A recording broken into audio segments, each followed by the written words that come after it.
Hello, and a big welcome to all of you here this evening for our webinar, Coping with Exam Anxiety. Anxiety is not a bad thing, and it's something all of us will experience at some stage in our lives, but it's when it starts to impact on our everyday lives that we may need to look at other ways to manage it. We are coming up to that time of year when children are getting ready to sit exams, and that might be their first year or their fifth year exams, or sometimes their state exams. But for all our children, it might be a time that anxiety might come up for them. My name is Neve Clark, and I'm the Community Engagement Manager with responsibility for the Smart Moves programme with ISPCC Childline. And also joining me on the webinar are my colleagues Siobhan Harvey, who is our parenting lead, and Brie O'Neill, our digital support coordinator, clinical lead with the ISPCC. Thank you for taking your time for coming here this evening with us. And in a moment, I'll talk a little bit more about our ISPCC services and programs that we offer, and I'll introduce Brie. But Brie will be focusing on understanding anxiety as well as talking about some tips and tools to manage it. But first of all, we just want to cover a little bit of housekeeping before we start. So you might have noticed that all our participants have been automatically been placed on mute with your cameras off. We will have a Q&A session at the end. So if you any questions during the webinar, you can send them in using the Q&A function, and we'll try to get to as many of them as possible. If we don't answer your questions, please feel free to contact us afterwards.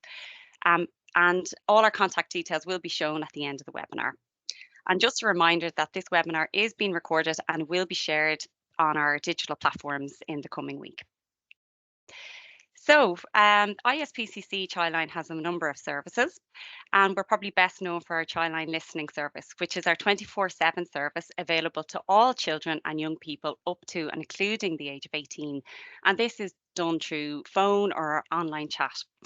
We also have our Ask Alex service for children and young people, where you can ask a question about anything you want and there's nothing too big or small. We have our Childline Therapeutic Support Service, which provides children and young people and families with therapeutic support. And we can meet children and young people where they are most comfortable, be that online or in their home or a local community centre or even in their schools. So we have this service in various locations throughout the country.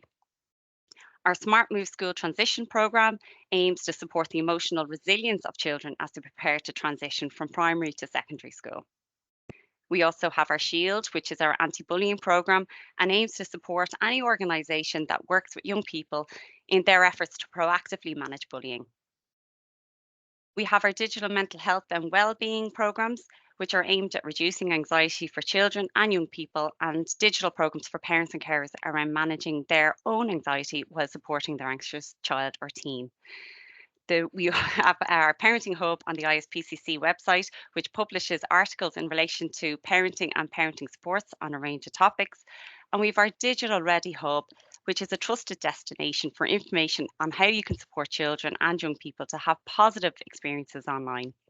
We have video content from cyber psychologist experts, the Garda Online Exploration Unit, clinical psychologists, principals, parents, and young people themselves.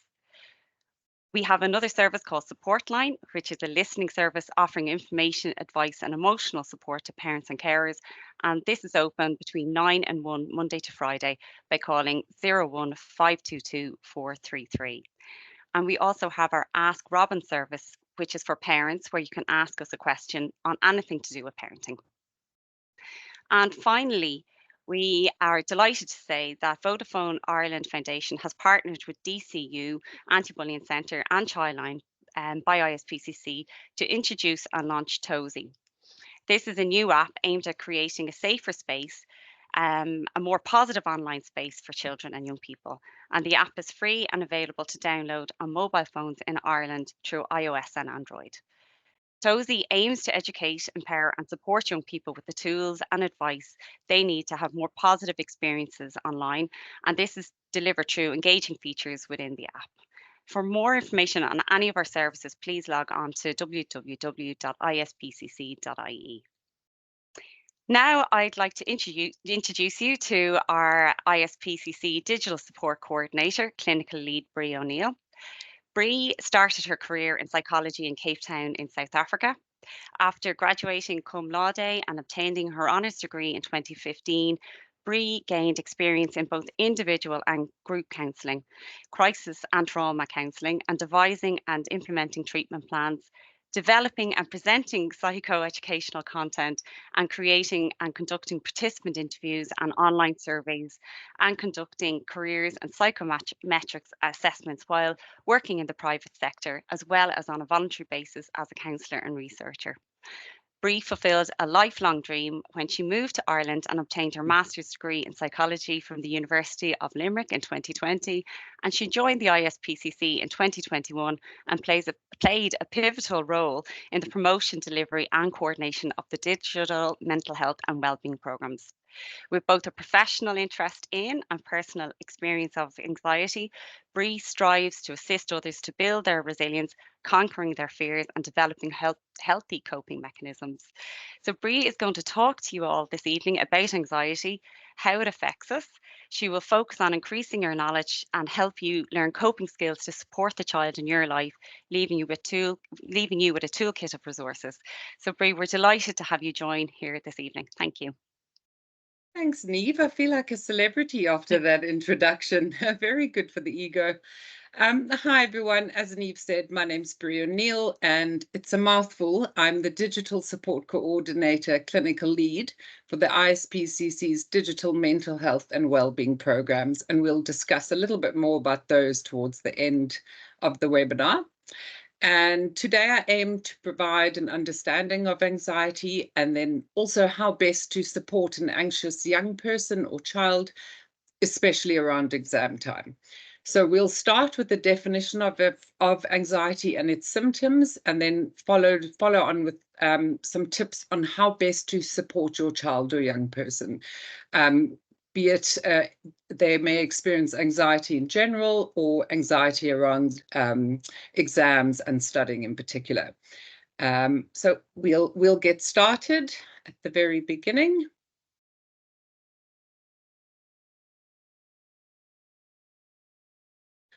Okay, so it might be good news, but anxiety in and of itself is not a bad thing. And it is something that all of us will experience at some stage in our lives. Anxiety is a response to a threat or a danger. And like I said, some anxiety is normal and it actually helps to keep us safe. It can help to ensure people prepare for an important event like this presentation or a test, and it helps us to respond to a threat such as a snake or even a speeding car. Anxiety becomes a problem, however, when it interferes with how we function in our daily lives, such as not wanting to take a flight or go to school or avoiding a promotion at work. It boils down to an overestimation of the danger and an underestimation of the ability to cope with the threat. So if we look at a definition provided by the American Psychiatric Association, it's very similar. They say that anxiety is a normal response to stress and can be beneficial in some situations. It can alert us to dangers and help us prepare and pay attention. Anxiety disorders differ from normal feelings of nervousness or anxiousness and involve excessive fear or anxiety. Anxiety disorders are actually the most common of the mental disorders and affect up to nearly 30% of adults at some point in their lives. And ultimately, anxiety refers to the anticipation of a future concern and is often more associated with things like muscle tension and avoidance behavior.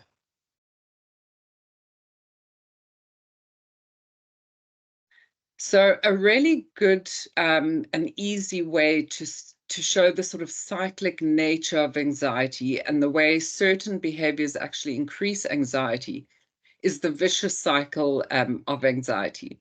So it will start with the degree of anxiety, which leads to a hyper awareness of potential dangers, as well as an increase in the physical symptoms of anxiety, which we'll get into in just a bit. This more often than not results in escape or avoidance behaviors, so not wanting to go to school or be alone at home. And doing so provides short-term relief. I didn't have to experience the discomfort of giving the presentation, so I feel better.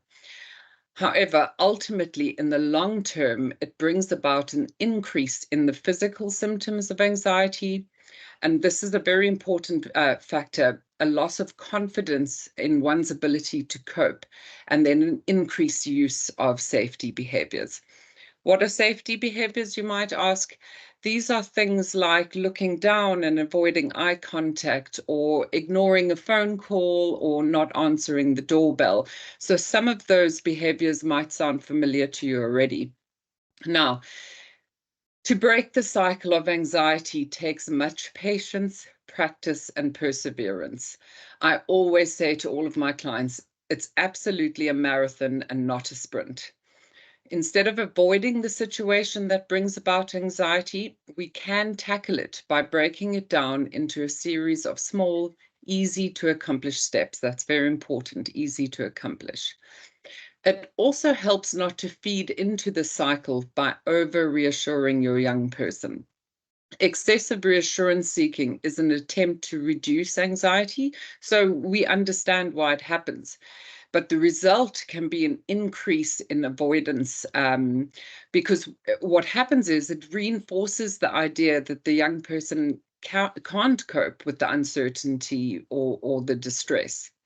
And it also validates the worry, because after all, why seek reassurance if there's nothing to worry about? So, although difficult, we can stop reassurance seeking behaviors by all involved agreeing to stop asking for and providing excessive reassurance. So we find that it's often helpful for the young person and their family members to identify various situations that cause excessive reassurance seeking, and then write down those helpful responses on a card. The young person can then agree to pull out the card and read it whenever they would usually ask somebody for reassurance. So that's just one of the ways we can cope with, put a halt to the vicious cycle of anxiety.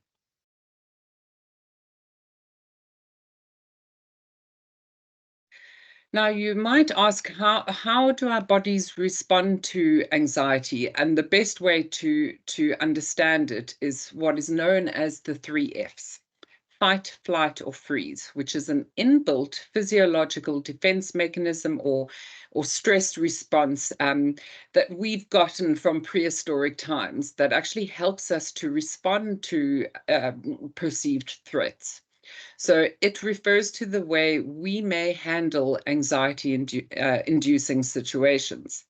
And knowing how we react can be incredibly helpful when it comes to learning how to manage anxiety. So we'll start with fight, which refers to an active defense response where the individual takes action to handle the threat. It's very commonly associated with things like an increased heart rate and breathing rate, muscle tension, dry mouth, dilated pupils. How you may see that in your young person is in things like angry outbursts or being argumentative, even physical behaviors such as hitting and kicking. And it's very helpful to know this as a parent or carer, because it helps us to respond. If we can understand that's a response to anxiety, we're less likely to respond in a non-helpful manner. Pardon me. Moving on to flight. This refers, as the name suggests, to an attempt to escape the danger. And like the fight response, it's also associated with an increased heart rate and breathing, muscle tension, dry mouth, dilated pupils, because the body's getting ready to use energy to escape the threat. How this might present in your young person is they might be restless or fidget a lot more than normal. They may even hide or try to run away from the situation. Again, knowing this helps us to respond in the most helpful way. And then finally, we have freeze, and this refers to instances where the person becomes immobile. They may even be unable to communicate or respond to communication. They may hold their breath. If you think of a mouse being hunted by a cat, they often they often react to that with the freeze, and they'll sit very quietly, trying not to draw any attention onto them. And we do something very similar if our bodies respond with the freeze mechanism. So they may hold their breath or just completely zone out. We have the opposite in our physiology here. The freeze state involves a decrease in the heart rate, so we quieting down. There's a physical immobility and then muscle tension as well.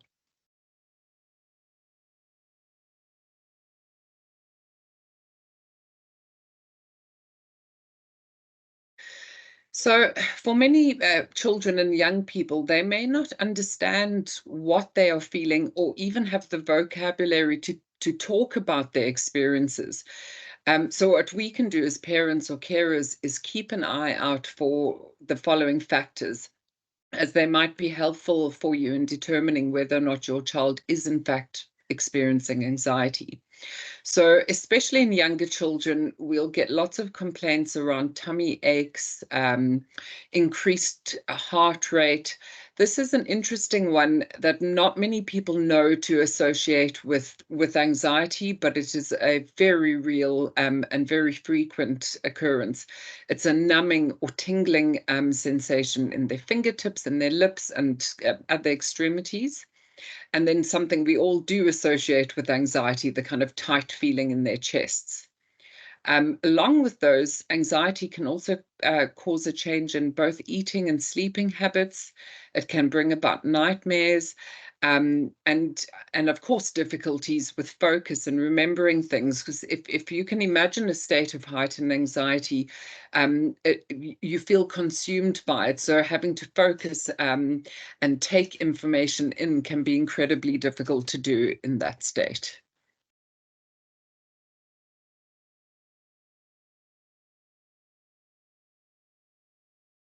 Finally, a few other factors that we can take into consideration when it comes to anxiety in our young people and what to look for would be emotional outbursts that don't quite fit the situation, that are more extreme than you would expect your child to act or how they might have acted before in a given situation.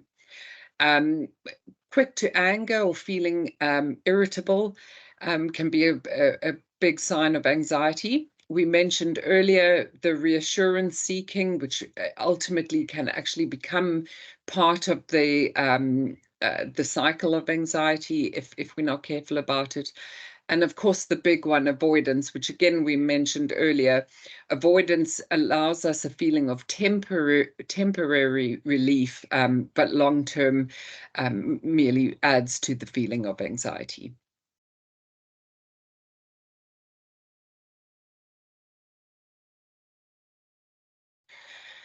So now that we have more of an understanding of anxiety and some knowledge around its symptoms, we can safely move on to the really useful bit, which is how we can help our young people to tackle their anxiety in an effective manner.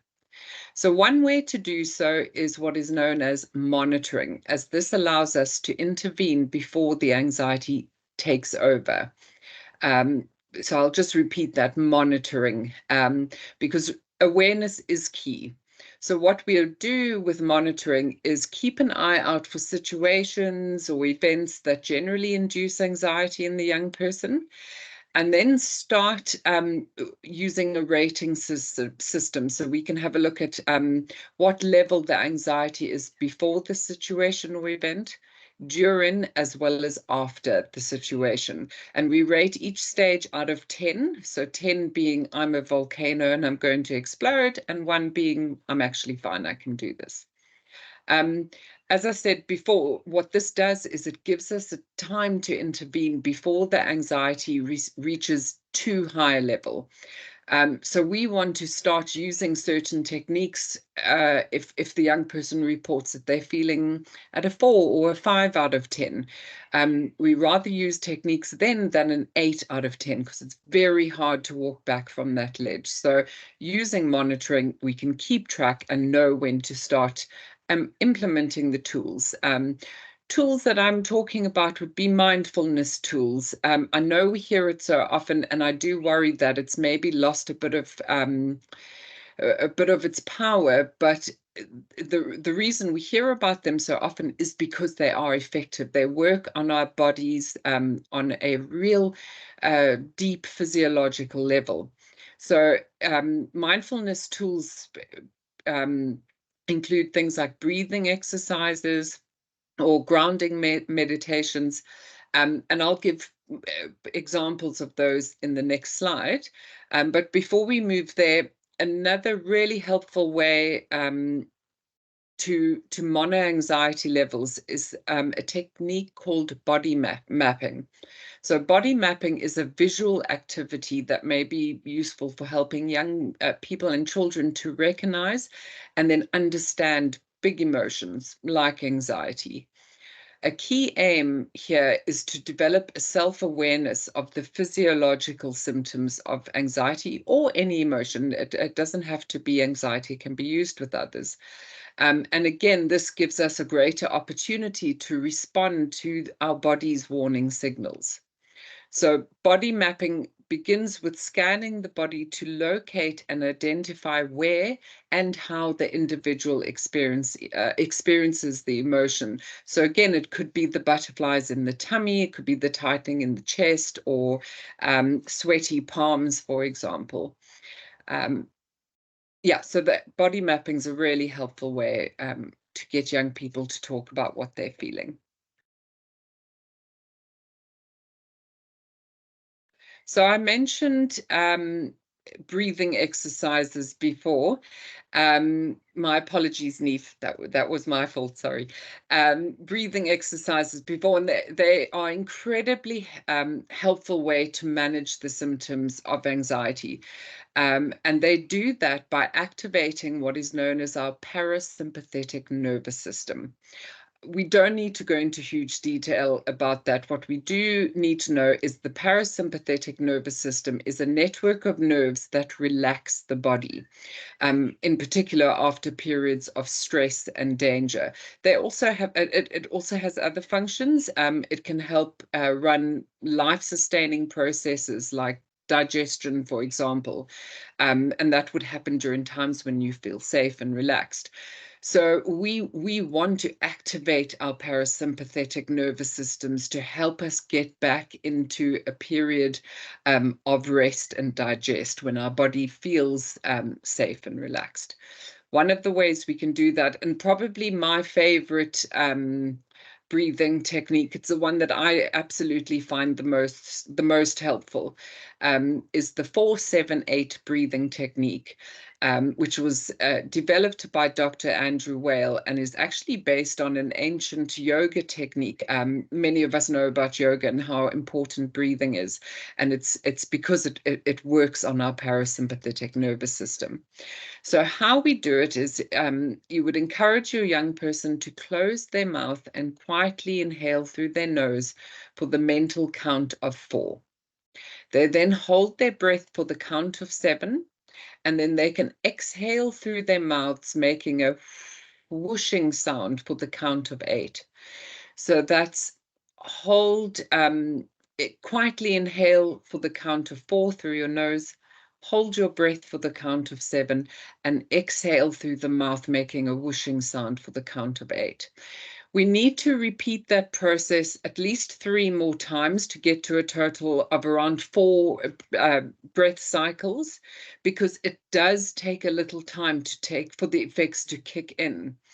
Yeah, once or twice isn't isn't enough to kickstart our parasympathetic nervous system. It does need a bit of repetition. Another really helpful way, especially for younger children, but I'm absolutely not ashamed to say that it helps me, and it's fun to do, is blowing bubbles. It has the added benefit of being a fun, great, healthy, happy distraction. But again, it forces a focus on breathing that can kickstart our parasympathetic nervous system. And the young person doesn't even have to know what they're doing. They might not even realize that we are focusing on breath. A very important thing that not many people know about relaxation or mindfulness exercises is that it's incredibly helpful to learn them, to practice them, to make them a habit before using them in a situation that causes anxiety. It's again, it's the same as what I said earlier when you're trying to bring anxiety down from an 8 out of 10. If you've never used these breathing techniques and trying to do them in a situation where you're reaching your limit, that's going to be really hard. The more we practice, the more it becomes second nature. And the other great thing is nobody ever has to know that you're doing them. It can be a very private, personal thing that you do walking to class, sitting in an exam hall, sitting in front of your books when you're studying. So these techniques, along with the monitoring and body mapping that I described earlier, can be really useful when it comes to halting the anxiety process.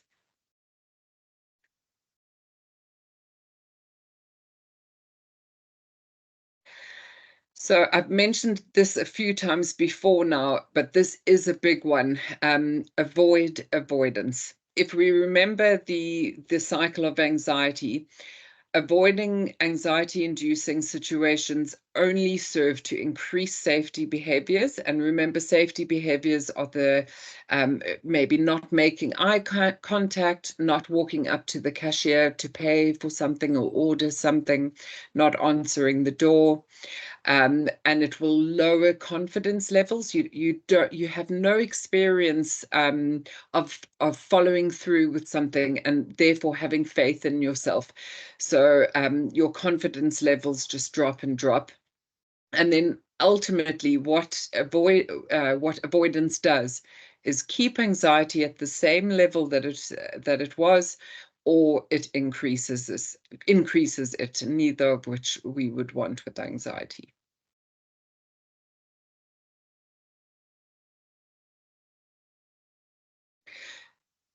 So what do we do about avoidance? You can avoid avoidance by using it's a scientific evidence-based method known as graded exposure or habituation.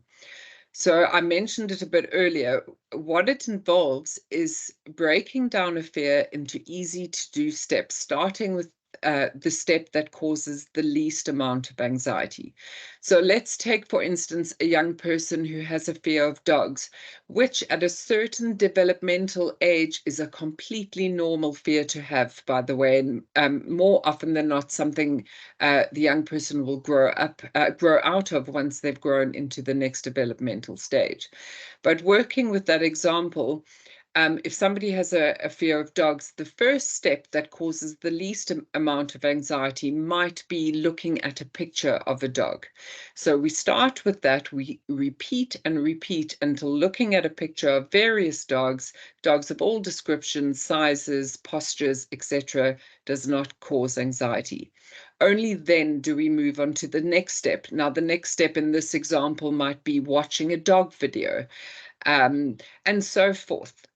The important thing to do here is to remember that it's done very slowly.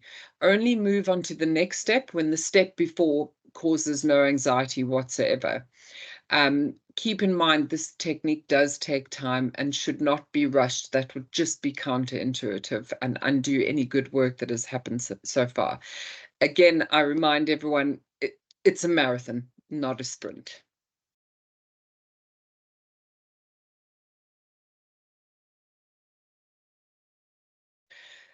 So, one of the most useful approaches to tackling constant worry, which goes hand in hand, as you can imagine, with anxiety, is to put a time limit on it.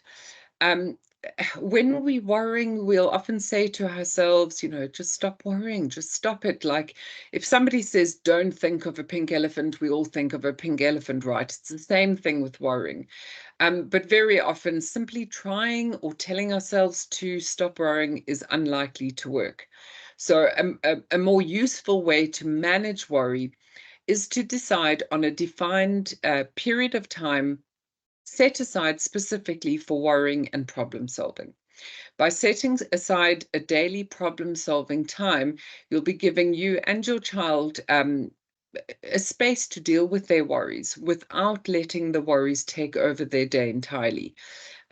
So, and to make these problem solving times work, it's very important, and I know very tough to do, but it's very important not to engage in worrying conversations at other times during the day. If this happens, gently redirect your child. Something like, let's talk about that after dinner during our worry time or during our problem solving time, as we agreed. If it helps, you can quickly write down your child's concerns and worries with them as they arise, and then set that little card or piece of paper aside, and you whip it out again at problem solving time later on that day.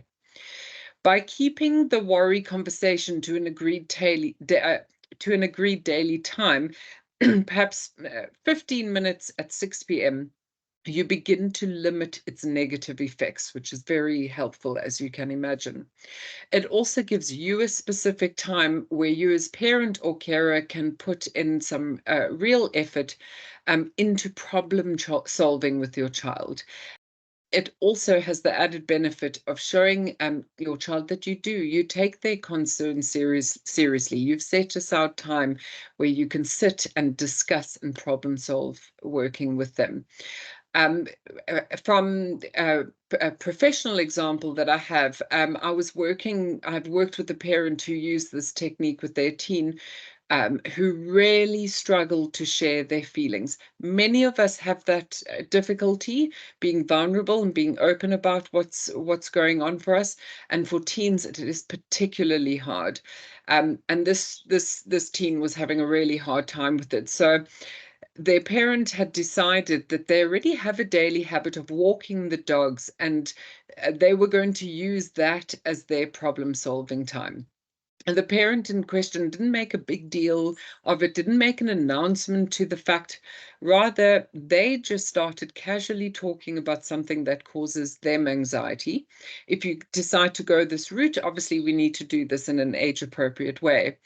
And they also discussed what they did to manage their feelings at the time. So by doing so, the parent showed the child that A, anxiety can happen to anyone, and B, that with some effort and using helpful tools and techniques, it can be managed.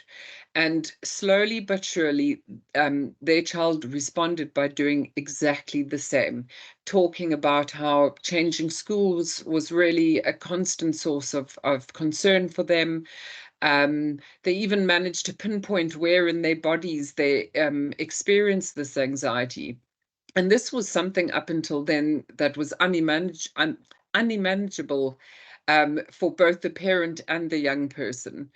They'd been very reluctant to do it. And by just choosing a particular time where parent and child could focus on each other, it really changed how they relate. And the young person was able to communicate their feelings of anxiety.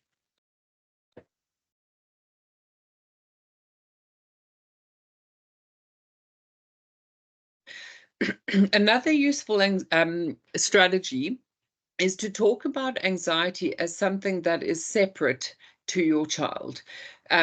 You let them see that their anxiety is something external that is negatively affecting them. And this is really helpful in many ways, not least of all the fact that it helps to take away any feeling of blame or shame that they may have around their anxiety. Um, and and it helps them see that you understand that they are having trouble managing it themselves. It's something that's negatively influencing their well-being.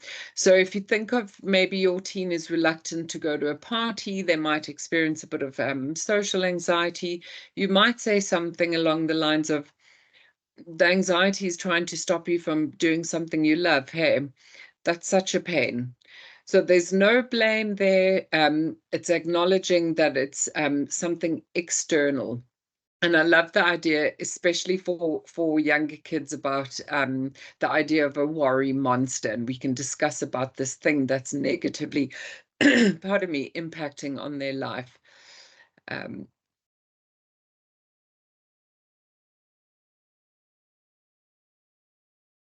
So, now that we have discussed sort of anxiety in general, and techniques that absolutely can be employed around exam time, I'm going to sort of pinpoint and discuss more exam and stress targeted things that parents and carers can do to support their young people. I feel like it's probably overused and you've maybe heard it a million times, but a routine can never be overemphasized.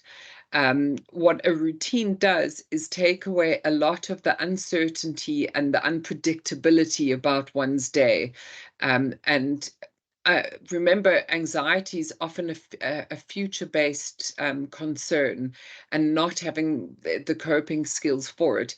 By having an idea of how the day is going to go, what the expectations are, takes away a lot of the unknown and helps the person to feel a lot more in control, which is great at reducing anxiety. Remember, a good routine takes into consideration all the things that are needed for a person to feel happy and healthy. So it's not just a routine about studying.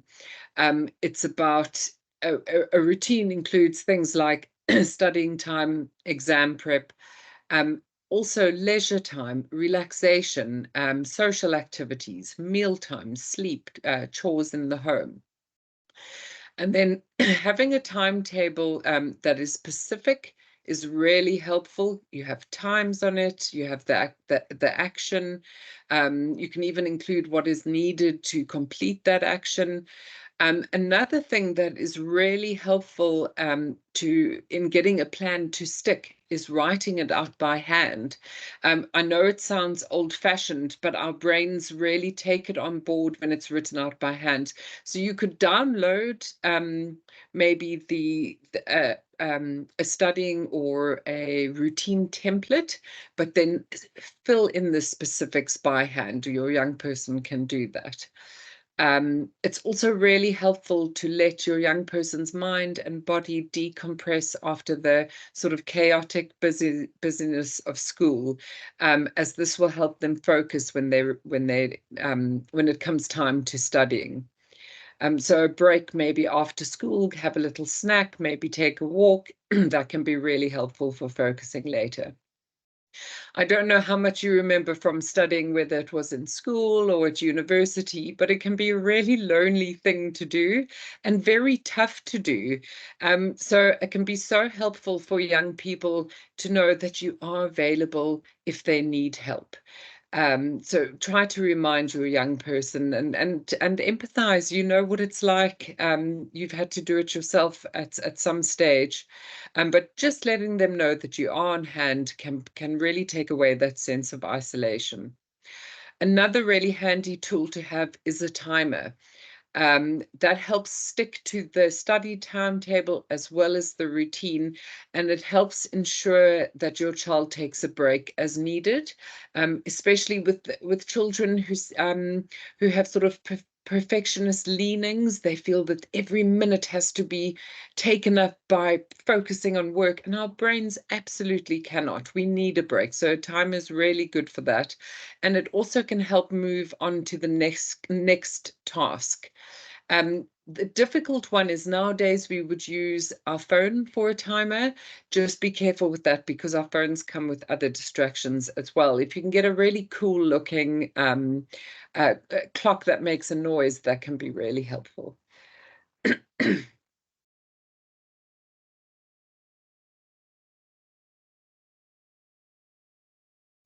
Um, I'm sure many of you know this, or at least suspect it, but frequently study and exam stress is caused by the way young people think. Stress levels are very often influenced by self-critical, or as I mentioned a little bit earlier, perfectionistic thoughts, such as I'm no good at this, I'm going to fail, I can't get all the work done, I'm worthless if I don't get a specific result. A lot of these utterances might be something that you've heard in your homes. We can help our children to overcome these thoughts by helping them realize that thoughts aren't necessarily true. Thoughts aren't fact after all, something all of us can remember. And a good way to kind of deal with these underlying negative thoughts is to challenge them.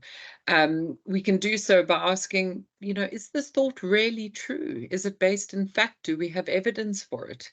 Am I actually just feeling this way because I'm really tired? I didn't have a good sleep last night. I haven't had lunch yet, and I've had a hard day. We can also ask, is there a more realistic or a fairer way to think about things? Yes, I struggle a bit with history, but I did a test before and actually did really well. Remember, we don't want, for lack of better phrase, toxic positivity. We know when we're fooling ourselves, and young people know too. We aim for realistic ways of thinking about things.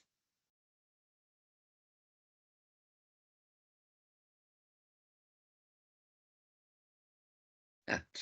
And then, of course, another incredibly helpful way to help manage anxiety is to engage in the ISPCC's Digital Mental Health and Wellbeing Program service. Here at Childline, we offer 3 programs aimed at anxiety management. We have the Space from Anxiety, which is aimed at 15 to 18-year-old young people who experience low to moderate anxiety. And it captures different types of anxiety, so how to deal with it in different situations. We also have a mini module that's based specifically on exam and study stress and how best to cope with it. And then we also have 2 programs aimed at adults, so parents and carers. These are supporting an anxious child and supporting an anxious teen programs. It helps adults deal with their own anxiety, as well as giving tips and tools to empower your child to manage their anxiety. Our programs have been built in conjunction with leading clinical and subject matter experts. These programs are digital interventions, so they are all conducted online, evidence-based, easy to use, human supported, which is really nice. And they have tools, activities, and quizzes that young people and adults will go through. So it's not just walls of text that you'll be working through. And they're all aimed and have been are evidence-based at reducing the symptoms of anxiety, and have shown to bring about long-term results. Yes, it is not just robots. We have a supporter. That's one of our trained ISPCC volunteers who will work with you over 12 weeks, give or take, that it takes to complete the program. There are around 7 or 8 modules per program, and each take around 45 minutes to work through. And that can be done all in one sitting. You may find that you have the house to yourself for an hour at 6 o'clock on a Tuesday. Fantastic, you can log in. Otherwise, we actually recommend short and often stints. So 10 minutes when you're having your coffee in the morning to just log in. Your supporter will check in with you once a week, and it's in written form via the platform from where the program's delivered.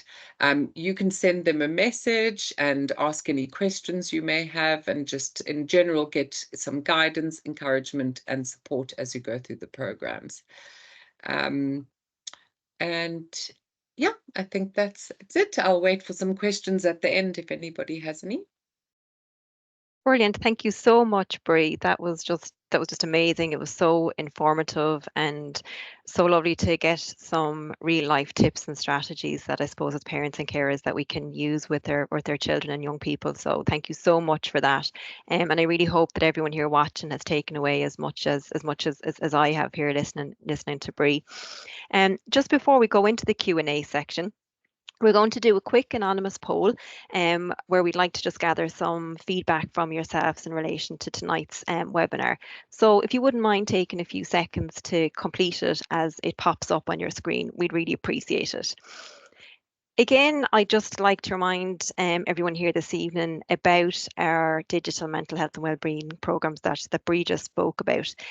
We have the Supporting an Anxious Child and Supporting an Anxious Teen for parents, and they're self-guided, where you can help your child and young person better understand anxiety, while it also helps you to minimise the distress that's often associated with it. And again, you learn more strategies, just like you did tonight from Bree when she spoke about them as well. And I'd just like to remind everyone that we do have spaces on our digital mental health and wellbeing programs. And if you feel you would like to refer a young person in, or feel that you'd like to support a young person and engage in the supporting an anxious child or teen, you can refer yourself in as a parent, and you can email spacefromanxiety@ispcc.ie. And we'll also have other contact details at the end where you can get Bree's details as well if you'd like to refer into any of our 3 programs. And I just thought it'd be nice to share with you a quote and a bit of feedback that we received from a parent who has engaged with us on the programs. And they have said, the program can be quite an emotional experience to truly reflect and put into writing your concerns for your child. However, at the same time, it is empowering in the sense that you feel you are taking action to understand what is going on for your child and how you can support them. This program has helped me to see that I am useful, but not the solution. The solution is with my child too. And together we can make a strong team, but I need him to lead and not keep leading him. So I thought that was just a nice little piece to share with everyone. Okay, we've come to the part of the evening where we're going to go into Q&A. Now, we have had some tech issues with our Q&A section where some people can actually access the Q&A and see it and others can't. So we have the chat function also enabled. So if anybody's any questions, you can either go in through chat or you can go in through Q&A, whichever one you have access to. It's just playing up a little bit tech-wise. So just before we go into that, I would just like to remind everybody again of the support services that are there for parents and young people within ISPCC. So we have our support line. That is open Monday to Friday, 9 a.m. to 1 a.m. And that is somebody at the end of the phone that you can ring and talk to for support. We have our parenting support email if you want to drop us an email at parentingsupport@ispcc.ie. And we have our Ask Robin service where you can pop a question in relation to anything around parenting and post it and we will answer your question back. Our Parenting Hub has lots of different articles in relation to parenting. And then again, our digital mental health and wellbeing programs that Bree spoke about. And just a reminder of the Tozy app, which is there, an app for young people to help them navigate and stay safe in the online world. We're also delighted to say that Bree's actually back joining us again tomorrow night to deliver another webinar. And tomorrow night it is for young people aged 12 plus and their parents and carers around managing anxiety and especially around exam time. So we really hope that you can join us again tomorrow evening with your young person. Really nice for them to look at some of the tips and tools as well and how they can support themselves. So I'm just going to check I'll be jumping through Q&A and also between the chat to see if any questions have come in. So just bear with me one moment. And I think we've had a few different things in through the chat and some questions. Okay. So sorry guys now, because I'm just getting comments. We've had so many issues with the tech there this evening. Okay, so we have a question here, Bree. How do you deal with asking a child to study without causing anxiety? It seems to be a battle. Yeah, I can imagine that. And I think of when I was a young person and my parents making a comment about studying would definitely elicit a strong response in me. I think it brings back, if we go back to the start of our webinar this evening and how we spoke about some anxiety is normal. And I think reiterating that what your young person is feeling is normal and expected. Exams are a stressful time. That can go a long way towards alleviating any, or at least halting the progress of the anxiety. So it's always helpful to hear that what you're experiencing is normal and to be expected.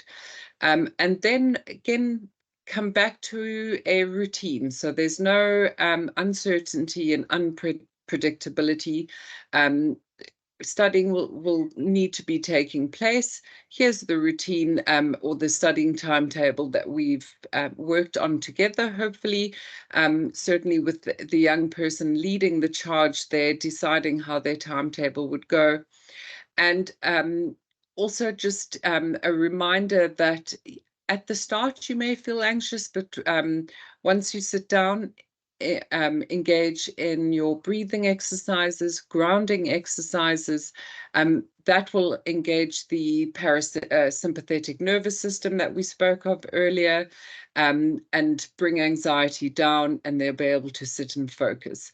So just to recap, it's normalizing that anxiety around exams is normal, that you are on hand to help, follow the routine that's been set out, and use the breathing and grounding techniques.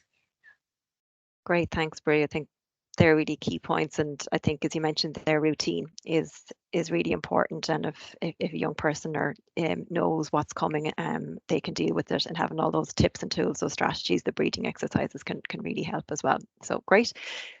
Then another question that's coming in is, how do you help someone with anxiety and be able to live around them without feeling overwhelmed yourself? That's a tough one. And what I often hear from parents is they're unsure if they're responding in the correct way when their young person shows signs of anxiety or feeling anxious.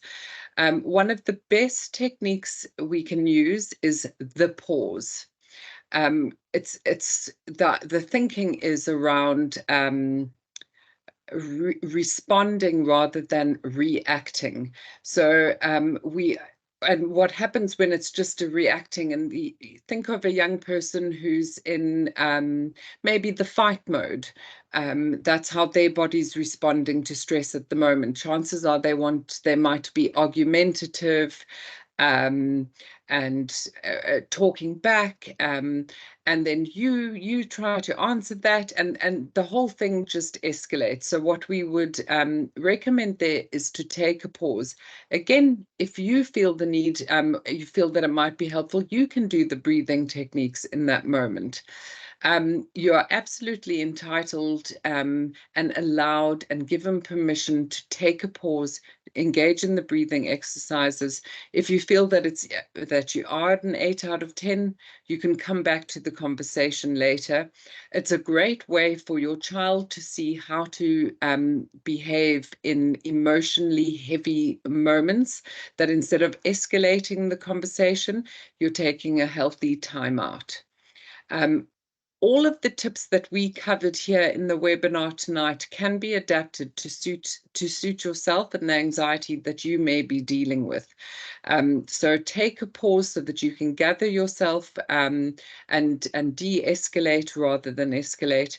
Use the mindfulness techniques when needed, and you can even use the graded exposure, the habituation, as a framework for yourself. How will I behave in this situation?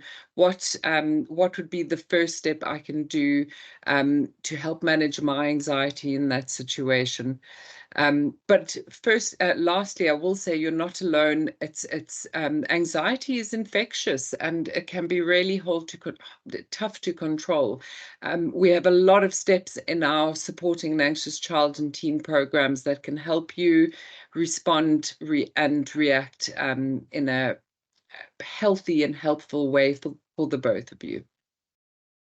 Brilliant, thanks, Bree. And that graded exposure is really good. I've used that a bit with children and young people that I've worked, and it's really good to get them to look at it and to do the practice that like the ladder. Another question that's come in there, Bree, is my child says she's getting panic attacks. What practical things can I do in those moments? And I think you've probably covered a bit of that with the different tips and tools and strategies that you've spoken about. That's the great thing, Siobhan, with these tips and tools. They are incredibly adaptable and can be used in a variety of situations. Panic attacks are truly awful, and I genuinely empathize. I've experienced them myself. And just to give some context, which will hopefully help as a parent you to respond to it, it can feel very much like it's something that's out of your control, that it's happening to you, as opposed to something that that is coming from within, that you have some control over. So again, we fall back on breathing techniques, so using maybe the bubbles, the Andrew Wales 4, 7, and 8 breathing technique. Pardon me, another really useful technique is a grounding technique, where you should focus on 5 things. So 5 things that I can see or hear or smell or taste, and that involves your environment, using your environment as a healthy distraction for what is happening to your body. So that's 2 there would be the breathing and grounding techniques, and then mindfulness, or another grounding technique would be to the 5 things. And feel free to Google that. There are a whole bunch of similar kind of grounding techniques that you can do in the moment with a panic attack. And finally, it would be helpful for everyone involved, and it's a discussion that can happen out of a panic attack situation. Panic attacks plateau after around 90 seconds. So there are 90 seconds where the person who's experiencing the panic attack, it just feels like it's escalating and escalating, and things are just getting worse and worse, heart rate increasing, breathing increasing. But it does plateau in 90 seconds. It is not going to get worse. So having that information can really help us in the moment to go, okay, it's really hard, but it's going to get no worse in 90 seconds. That knowledge can also help you as a parent or carer to know how to deal with the panic attack in the moment, is to know that it's not going to escalate beyond, it won't escalate after the 90 seconds. So that might be helpful with panic attacks. Great, a really good piece of nugget of information to have on hand, and to understand that and to know that. That's brilliant. Thank you so much, Bree. That's all the questions that we have in at the moment. We have had some people who haven't been able to complete the poll, so we're just going to relaunch that again to give you a couple of seconds to go through it, to see hopefully if you can answer it. And just while we are doing that, I'd like to conclude tonight's webinar by saying a really big thank you, Bree, for discussing anxiety with us here this evening. And again, just reminding everybody of the digital mental health programs that ISPCC offer for young people and for parents and carers. And we do have availability and spaces on the programs if you would like to refer in, or if you just want to learn a little bit more about it as well. And don't forget that tomorrow night, Bree is joining us again at 7 o'clock with your